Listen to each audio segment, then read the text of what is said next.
மாமனாரும் உறவினர்களை இறந்து போனா காசியில போயும் அங்க கும்பமேளா திருவடி சங்கமத்துல போய் எதுக்கு பிடிச்சிட்டு வரீங்க? இல்லன்னு சொல்லுங்க. திமுகவினர் இந்த கும்பமேளாவில் அறிவாலயத்தின் முக்கியமான குடும்பத்திலிருந்து உங்களை கலந்து கொள்ள வேண்டும் சத்தியம் செய்தாரா சொல்லுங்க. நாங்கள் சொன்னதையும் செய்வோம், சொல்லாதையும் செய்வோம்னா சொன்னது தேர்தல் அறிக்கை அதே செய்யல, சொல்லாதது ஊழல். இல்லன்னு சொல்ல முடியுமா?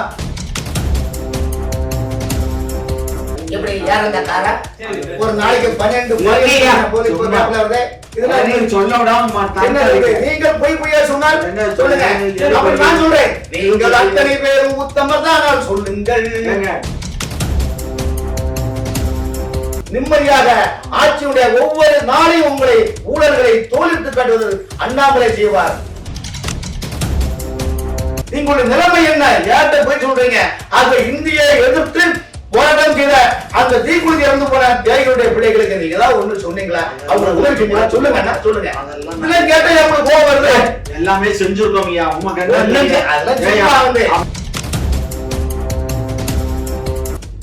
முன்னாள் பிரதமர் வாஜ்பாய் அவர்கள் நாடாளுமன்றத்தில் காங்கிரஸ் தலைமையிடம் சொன்னது, இன்று நாங்கள் 2 எம்பியோடு இருக்கின்றோம், ஜனசங்கத்தில் இருக்கின்ற போது எங்களை பரியாசம் செய்தீர்கள்.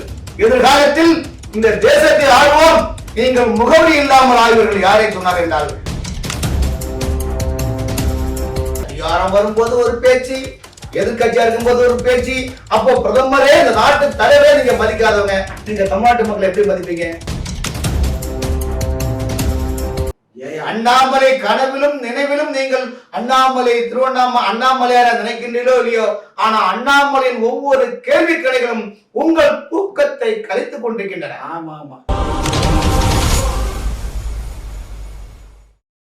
குக்கு செய்தி நேயர்களுக்கு அனைவருக்கும் வணக்கம். கும்பமேளா முடிஞ்ச பின்னாடி அதுல அந்த தண்ணியில மனித கழிவுகள் அதிகமா இருக்கு. இதுவரை இந்தியாவில எந்த ஆத்துலயும் இல்லாத அளவு இந்த ஆத்துல மனித கழிவுகள் அவ்வளவு சேர்ந்திருக்கின்றன. நான் கும்பமேளாவில் 3 நாள் அங்கு நான் இருந்தவர். அந்த இடத்துல பாத்தீங்கன்னா எங்கு பார்த்தாலும் மனித தலைகள், புரியுதா? அதனால அரசாங்கம் பல கட்டமைப்புகளையும் பல எல்லா வசதி வாய்ப்புகளும் கழிவுறை வசதி இல்லாம பண்ணி கொடுத்துருது. ஆனால் கூட்டம் கட்டுக்கால மீடியா வரும்போது நீங்க என்ன பண்ண முடியும்? நீங்கள் ஒரு மெரினா பீச்ல கூட்டம் போடுறீங்க, இல்ல ஒரு 10,000 பேர் கலந்து விட ஒரு கூட்டத்தை போடுறீங்க. அந்த 10,000 பேர் கூட்டத்துல 50,000 பேர் வந்தா அந்த கூட்டத்துடைய நிலைமை என்ன ஆகும்? அந்த கட்டமைப்பு நிலைப்படி நீங்க புரிஞ்சுக்கணும். அதனால சொல்லிக்கலாம் வந்து எல்லாம் சொல்லிக்கலாம் வந்து குளிச்சா அந்த தண்ணியில குளிச்சா என்ன ஆகும்? நோய் வருமா இல்ல புண்ணியம் கிடைக்கும்? அதாவது இத சொல்லக்கூடிய திராவிட கட்சிகளுடைய மாமனாரும் உறவினர்களை இறந்து போனா காசியில போயும் அங்க கும்பமேளா திருவடி சங்கமத்துல போய் எதுக்கு பிடிச்சிட்டு வரீங்க? இல்லன்னு சொல்லுங்க. திமுகவினர் இந்த கும்பமேளாவில் அறிவாலயத்தின் முக்கியமான குடும்பத்திலிருந்து உங்களை கலந்து கொள்ள வேண்டும் சத்தியம் செய்தாரா சொல்லுங்க. அந்த மாதிரி யாரு போயிருக்காங்க? நீங்க அதுதான் சொல்ல மாட்டேன் சார். இவங்கள்ட்ட உண்மை சொன்னோம்னா அது வந்து இதுக்கு அதாவது நேர்மை, வாய்மை, தூய்மை இந்த 3 அவர்களுக்கு பிடிக்கவே பிடிக்காதுங்க. இன்னைக்கு பாருங்க, பேர்கள் தான் நிதியை வச்சிருக்கிறாங்க. ஆனா அதே நேரத்துல தமிழக அரசின் நிதிகளை சுருட்டி விட்டு மக்களிடம் நிதிச்சுமை என்று கூறி உலக வங்கியிலிருந்து பல லட்சம் கோடிகளை வாங்கி தங்களுக்கு எல்லா சோபோக வசதிகளை ஏற்படுத்தி குளிர்காலத்தோடு தமிழ்நாட்டு மக்களுக்கு சல்லி பைசாக்கு பெறுகிற இந்த ஆட்சியால், இந்த ஆட்சியினரால் அவர்கள் குடும்பம் வாழ்கின்றது. இந்த ஆட்சியால் இவருடைய சொத்துக்கள் வெளிநாட்டில் குவிகின்றது தவிர்த்து தமிழ்நாட்டில் இன்னைக்கு என்ன சொல்றாரு அண்ணாமலை? என்ன சொல்றாரு? சார் எங்களை பேசுறீங்க சார். ஒரு ஆண்டுக்கு தமிழகத்தில் 3 லட்சம் கோடி வருமானம். இதில் இவர்களை இலக்கு, திமுகவுடைய இலக்கு 90,000 கோடி சம்பாதிக்கணும். ஆனால் நேர்மையான ஆட்சி, வாய்மையான ஆட்சி. 2020 தமிழ்நாட்டில் பாஜக வாக்களியுங்கள், ஒரு குடும்பத்துக்கு 2,500 ரூபாய் நாங்கள் இலவசமா தர வேண்டும் அண்ணாமலை சொல்லியுள்ளார். காரணம் என்றால் முதல் டைமா பிரதமர் ஆகும்போது ஒரு அமௌண்ட் வந்து எல்லாருக்கும் போடுறாங்க 14 லட்சம். ஆனா இன்னொரு யாருமே போடலீங்க. அவர் அப்படி சொல்லவில்லை. அப்படிப்பட்ட தேர்தல் அறிக்கை இல்லை சார். அதெல்லாம் சொல்லிக்கலாம் சார். நீங்க வந்து அதெல்லாம் கிடையாதுங்க. திமுக என்ன சொல்றாரு? நாங்கள் சொன்னதையும் செய்வோம், சொல்லாதையும் செய்வோம்னா சொன்னது தேர்தல் அறிக்கை அதே செய்யல, சொல்லாதது ஊழல். இல்லன்னு சொல்ல முடியுமா? ஒவ்வொரு திமுக ஒவ்வொரு அமைச்சரும் எப்படி கொள்ளடிக்கிறாங்க தெரியுமா உங்களுக்கு?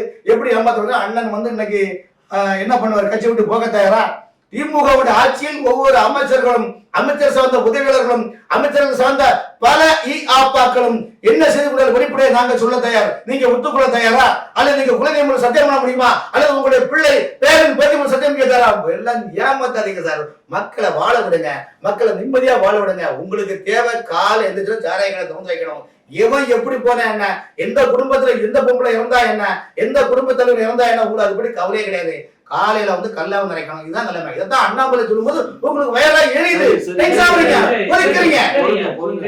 இந்த பண்டார கூட்டங்களுக்கு எல்லாம் வேலை. இந்த முருகப்பெருமான் ஆலயங்கள் கிடையாது, பண்டாரங்கள் தான்.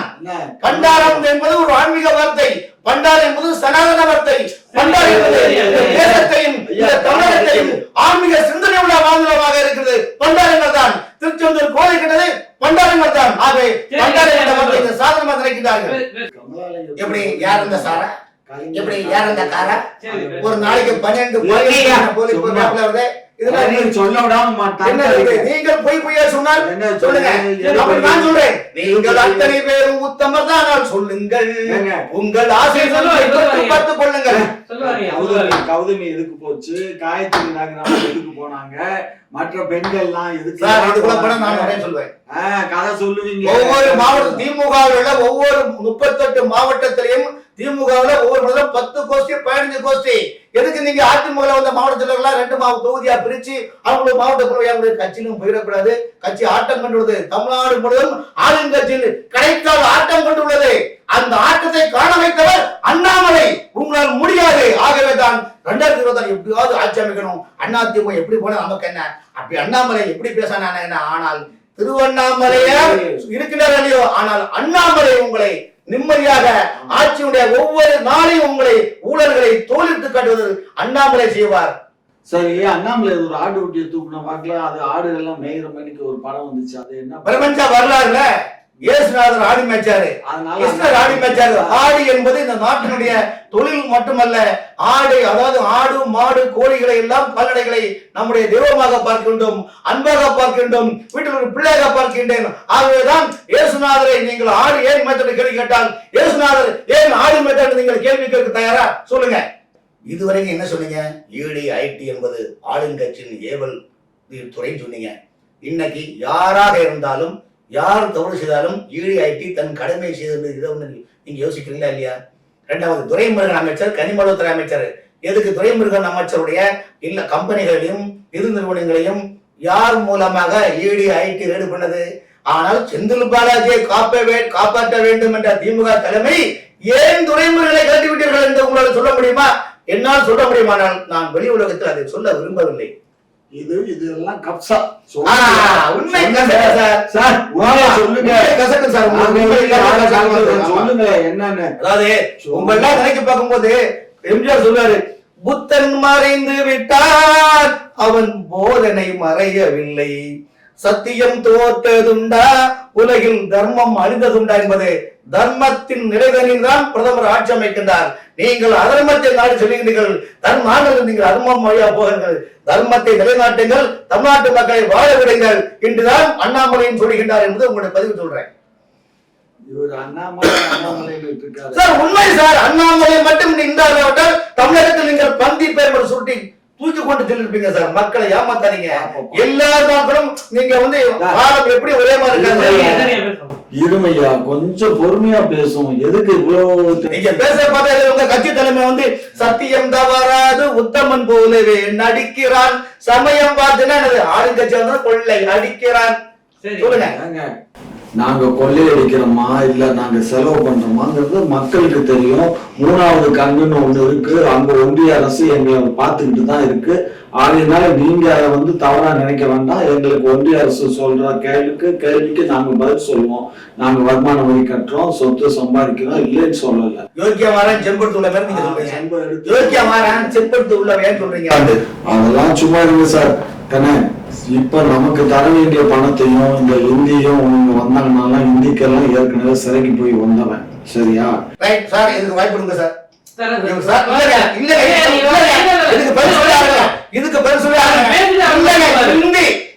இந்தி மொழிக்காக சிறை சென்றாங்கன்னு சொல்றாங்கல்ல. இந்தியை எதிர்த்து தீக்குளிச்சி இருந்தாங்க இல்லையா? அந்த தியாகிகளுடைய பிள்ளைகளுக்கு திமுக ஆட்சியில் வரும்போது ஏதாவது ஒரு பென்ஷனுக்கு புண்ணியம் இருக்கா சொல்லுங்க. சரி, நாட்டுக்கு சுதந்திரம் அடைந்த ஏதாவது தியாகிகளுடைய பிள்ளைகள் கொடுத்தாங்களா சொல்லுங்க. சமீபத்தில் தமிழகத்தில் அரசு வழக்கறிஞர்கள் கிட்டத்தட்ட 40 பேர் போட்டாங்க. தூத்துக்குடியை சேர்ந்த ஒரு வாய்ப்பு கொடுங்க. தூத்துக்குடியை சேர்ந்த வஉசியுடைய பேரன் முருகானந்தம் பிள்ளை அவர்களை அந்த அரசு வழக்கறிஞர் போடுதல கமிட்டியில் இருந்துகிட்டு ஏன் அவரை தூக்குறீங்க? ஏன்னா இதெல்லாம் ஒரே விஷயம் சார். தியாகிகளுடைய நீங்க அதாவது ஒரு நாட்டுக்கு உழைத்த சுதந்திரப்படுத்த உழைத்த வஉ சிதம்பரமுடைய பேரன் முருகானந்தம் பிள்ளைக்கே அந்த நிலைமை என்றால் நீங்கள் யாரை வாழ வைக்கிறீர்கள்? நீங்களுடைய நிலைமை என்ன? யார்கிட்ட போய் சொல்றீங்க? ஆக இந்தியை எதிர்த்து போராட்டம் செய்த அந்த தீக்குளிர் இறந்து போன தியாகிகளுடைய பிள்ளைகளுக்கு நீங்க ஏதாவது ஒண்ணு சொன்னீங்களா? அவங்க உதவி செஞ்சீங்களா? சொல்லுங்க என்ன சொல்லுங்க. இதெல்லாம் கேட்டா எவ்வளவு கோவம் வருது. எல்லாமே செஞ்சிருக்கோம் ஐயா. பாட்டாளி இவரு நம்ம டாக்டருடைய கட்சியிலேயே செத்து போன 22 பேர்த்துக்கு நாங்க வந்து செலவு வச்சிருக்கோம். நீங்க பார்த்து கேட்கிறேன் எங்க கட்சி பிள்ளைகளுக்கு என்ன செஞ்சீங்க? அவருடைய பிள்ளைகளுக்கு நீங்க என்ன செஞ்சீங்க? என்ன சொல்றீங்க? அவனுக்கு இறந்து போன வாரிசுடைய பிள்ளைகளுக்கு நீங்க என்ன பண்ணல?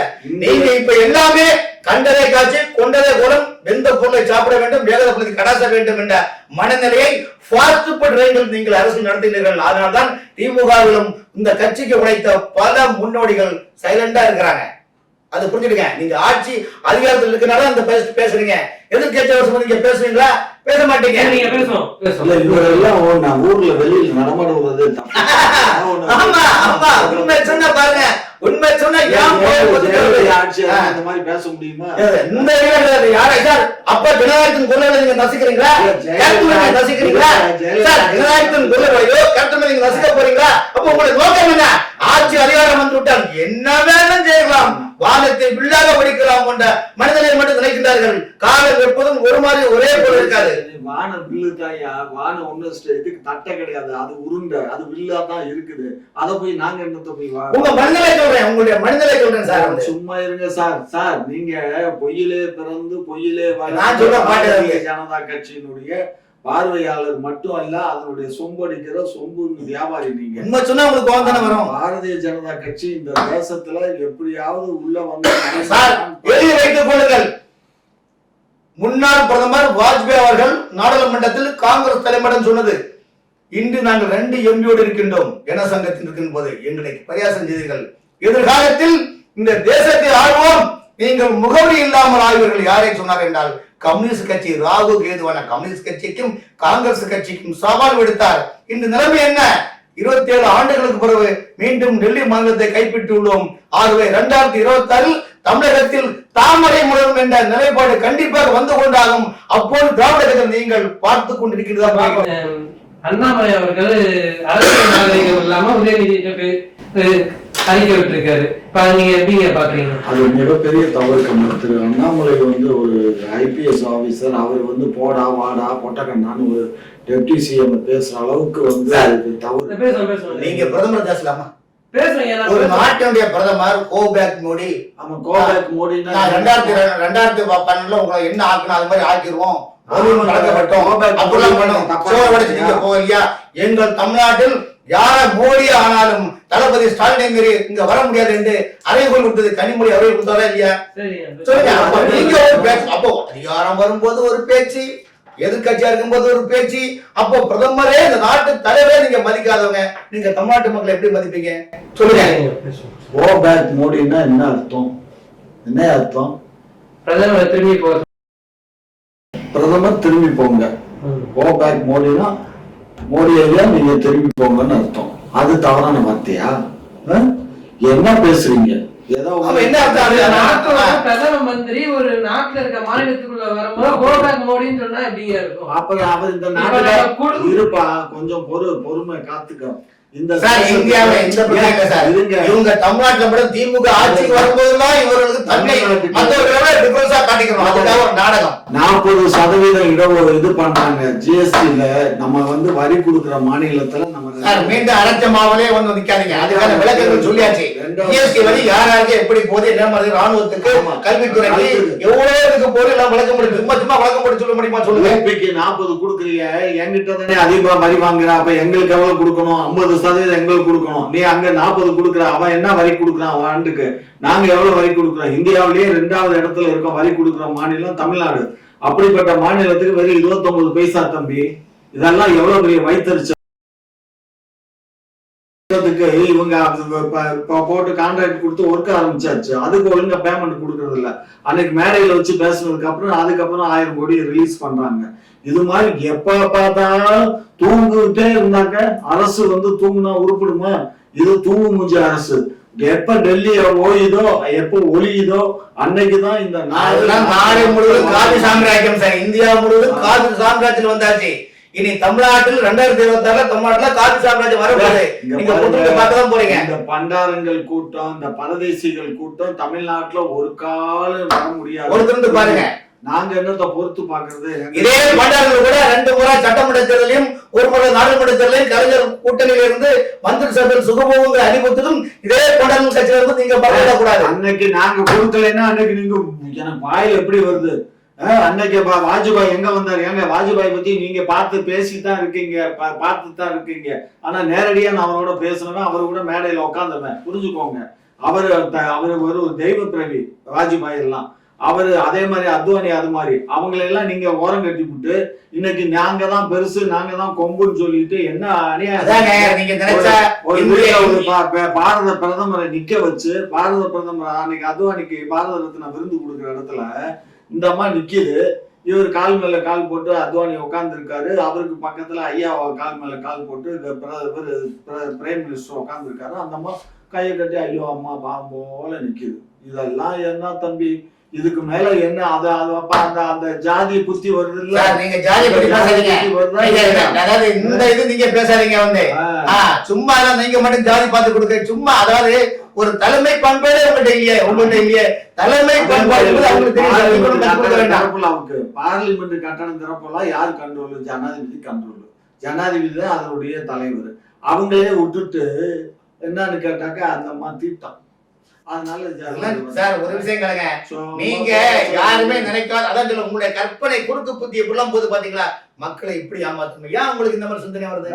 கட்சியா இருந்தாலும் இப்படிதான் பண்றீங்க, ஆளுங்கட்சியா வந்தாலும் பண்றீங்க. அதாவது 4 தலைமுறைகளை தமிழ்நாட்டுடைய மக்களுடைய வாழ்வாதாரத்தை, ஏழை எளிய மக்களை 4 தலைமுறை மக்களுடைய வாழ்க்கையை நீங்க பின்னோக்கி தள்ளி வச்சிருக்கீங்க சார். நினைச்சு பாருங்க. உங்க குடும்பத்துல அதெல்லாம் சொல்ல மாட்டாங்க. இதுக்கு பதில் கிட்டத்தட்ட ஒரு 100 வாட்டி அவர் விவாதம் பண்ணியாச்சு. சும்மா இதுக்கெல்லாம் ஒண்ணுனா பதில் சொல்லிக்க முடியாது. புரியுதா? ஒரு நாட்டை ஆளக்கூடியவர்களுக்கு எவ்வளவு அவங்களுக்கு தெரியும். இப்ப சினிமா நடிகை எல்லாம் உள்ள கூட்டு போறாங்க. எல்லாரையும் உள்ள கூட்டு போய் பிரதமரே சுத்தி காட்டுறாரு. ஆனா ஏன் ஒரு நாட்டோட ஜனாதிபதி ஏன் உள்ள கூட்டு போற மறுக்கிறாங்க? ஒரு விஷயங்களுங்க. ஒரு கோயில் நிர்வாகத்துல ஆன்மீகம் என்பது யாருக்கு என்ன எப்படின்னு தெரியும். இப்ப கும்பமேளாவில் குடியரசுத் தலைவர் வந்தாங்களா இல்லையா? ராமர் கோயிலே குடியரசுத் தலைவர் போயிருக்காங்க. அது அவங்களுடைய நிலைப்பாடு.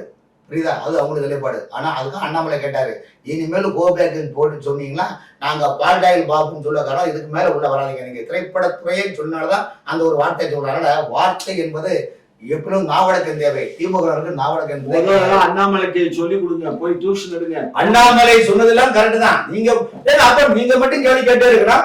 அப்ப என்ன அர்த்தம் சொல்லுங்க? பாருங்க, வாய் புளிச்சதோ மாங்காய் புளிச்சதோ பேசாதீங்க. உண்மையை பேசுங்க. உண்மைதான் நிக்கும்.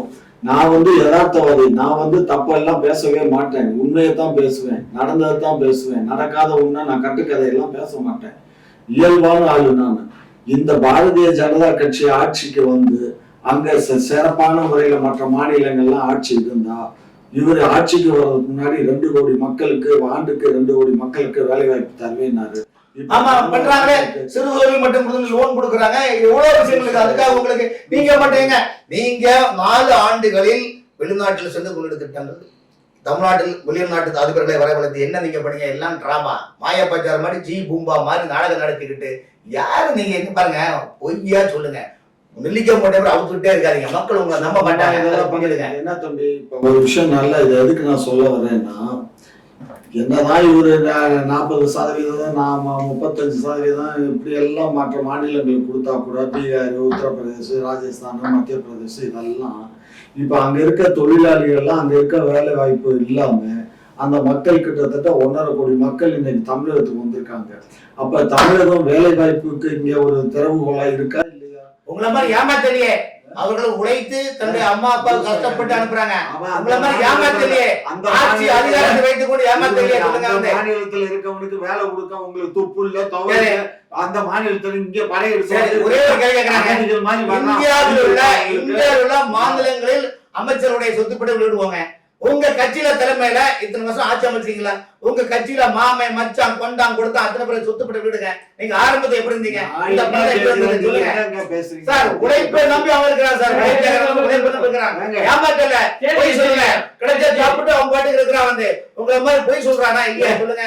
நான் சொல்றது கேளியா, ஒரு ஆண்டுக்கு நாங்க 2 கோடி பேருக்கு வேலை தரோம்னு சொன்னீங்க. 11 ஆண்டுகள் ஆச்சு. 22,000 கோடி பேருக்கு வேலை கொடுத்துருக்கணும். யாருக்கு வேலை கொடுத்தீங்க? இப்படியே சொல்லி அதாவது அங்க வேலை சொல்லி சொல்லி ஆறு கஞ்சி பழங்க இதுல சொல்லி சொல்லி என்ன உடஞ்சு போன பேக்காக 1.5 கோடி மக்கள் இன்னைக்கு தமிழ்நாட்டுக்கு வந்திருக்கான். தமிழ்நாட்டுல 1.5 கோடி மக்கள் இருக்கான். அது மட்டும் இல்லாம முந்தா நாள் இதுல வந்து என்ன மாதிரி நடந்திருக்கு, தவறு நடந்திருக்கு. கணவன் மனைவி குழந்தைகள் இருக்கும் போதே வந்து அந்த கத்திய கழுத்துல வச்சு இந்த நாயை கற்பழிப்பு பண்ணிருக்கு.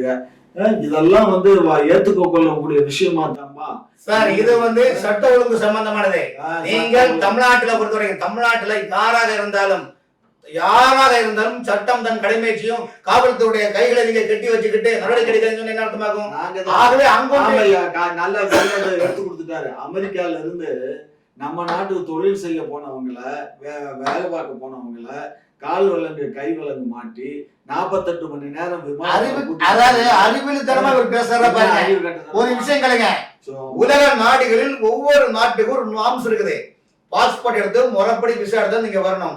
கள்ளத்தனமாக போனவங்களா நீங்க தேவையான தொலைக்காட்சி பாருங்க. இந்தியாவில இருந்து கள்ளத்தனமாக போனவர்கள் 1 மாதம் 1.5 மாதமாக பல நாடுகள் வழியாக சென்று அங்கு போய் கள்ளத்தன்மை குடியிருந்தவர்களை கண்டுபிடித்து அவங்க பண்றாங்க. அதுக்கு நம்ம என்ன பண்ண முடியும்? நம்முடைய நாட்டுக்கு நீ எதுக்கு போன? நீ கள்ளத்தன்மை சார் அமெரிக்கால போறீங்க வழி இல்லாம தானே அந்த மாதிரி தமிழ்நாட்டுக்கார போயிருக்காங்க சொல்லு. தமிழ்நாட்டுக்கார யாராவது போனா? இந்தியாவில பொறுத்தவரைக்கும் சார், இந்தியாவில பொறுத்தவரைக்கும் நமக்கும் நம்முடைய நாட்டிலும் கள்ளத்தனமாக வந்தால் 5 ஆண்டு காலம் சிறை தண்டனை, ஃபைன் இந்த சட்டம் இருக்குது. நம்முடைய நாட்டுக்கு வீட்டுக்கு எப்படி பூட்டோ அதேபோல் நாட்டுக்கு ஒரு பூட்டு தேவை. எல்லா நாட்டிலுமே சட்ட திட்டங்களை மீறி சென்றவர்களுக்கு இதுதான் தண்டனை. தவிர்த்து அதுக்காக அவர் இன்னாபீஸ்ல அண்ணாபீஸ்ல போய்கிட்டு சட்டத்துக்கு புறம்பாக போயிட்டு அவர்களை வந்து நம்ம வாராயோ தோழி வாராயோன்னு இன்னும் கற்பூரம் காட்டி வாராட்டி எடுக்க முடியுமா? சொல்லுங்க. இதுக்கு நீங்க பதில் சொல்ற. அதனால நீங்களும் ஒரு விவரமான ஆளு.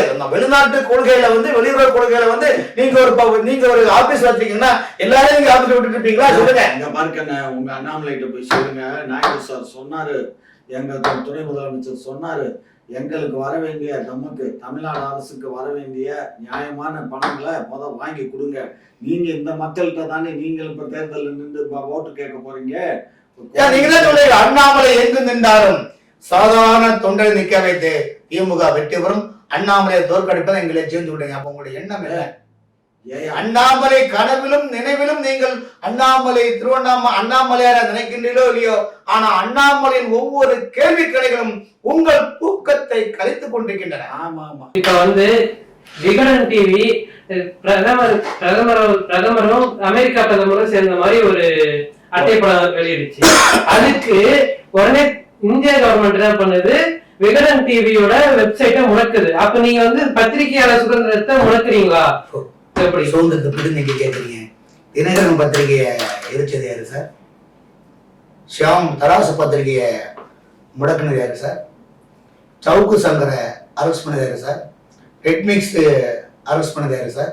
அந்த சேனல்ல பிளாக் பண்ணது யாரு சார்? இதெல்லாம் கேட்டா எதுக்கு போறீங்க? இதுக்கு பதில் சொல்லுவீங்க. நடந்த விஷயத்தை கருத்து சுதந்திரத்துக்கு எல்லை இருக்குது. அந்த அளவுக்கு மேல அமிர்தமும் நஞ்சு. அதாவது அந்த கார்டூன் படம் என்ன இருக்குது? பிரதமரை காலிலும் கையிலும் கைவிலங்கு இருக்கிட்டு அதை வந்து ரசிக்கின்றார் ட்ரம்ப், அமெரிக்கா நாட்டுடைய அதிபர் ரசிக்கின்றார். அத்தகைய இது பிரச்சனை வந்து உலக நாடுகளில் நமக்குன்னு ஒரு இமேஜ் இருக்குது. அந்த இமேஜை வெளிநாட்டினுடைய கைக்கூலிகளில் அர்பன் நக்சலைட்டுடைய ஏற்பாட்டில் அந்த விகடன் நிறுவனம் இப்படி ஒரு நிலைப்பாடை கொண்டு வந்துள்ளது. ஆகவேதான் அதை முடக்கி இருக்கின்றார்கள் என்பது குறிப்பிடத்தக்கது. இதுக்கு பிறகு நீங்க விமர்சனம் பண்ணாதீங்க, அது கூட போகாதீங்க.